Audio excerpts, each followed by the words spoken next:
ഓരോരോ car മോഡുകൾക്കും different രീതിയിലായിരിക്കും അവരുടെ ടയറിലെ മാർക്കിങ്സ് സൂചിപ്പിച്ചിരിക്കുന്നത്. ഈ ടയറിലെ മാർക്കിങ്സ് സൂചിപ്പിച്ചിരിക്കുന്നത് എങ്ങനെയാണെന്ന് ചെക്ക് ചെയ്താലോ.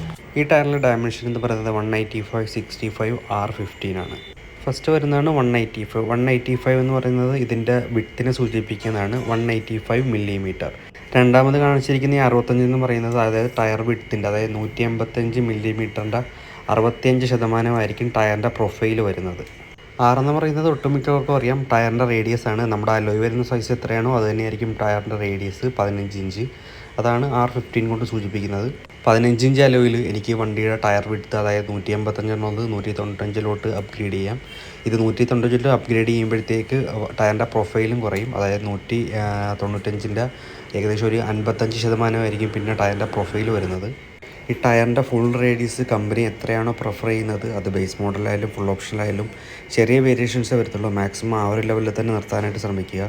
അല്ലാത്ത പക്ഷം കംപ്ലൈൻറ്റ് വരാനും വണ്ടിയുടെ വാറൻറ്റി വരെ കട്ടാകാനും സാധ്യതയുണ്ട്.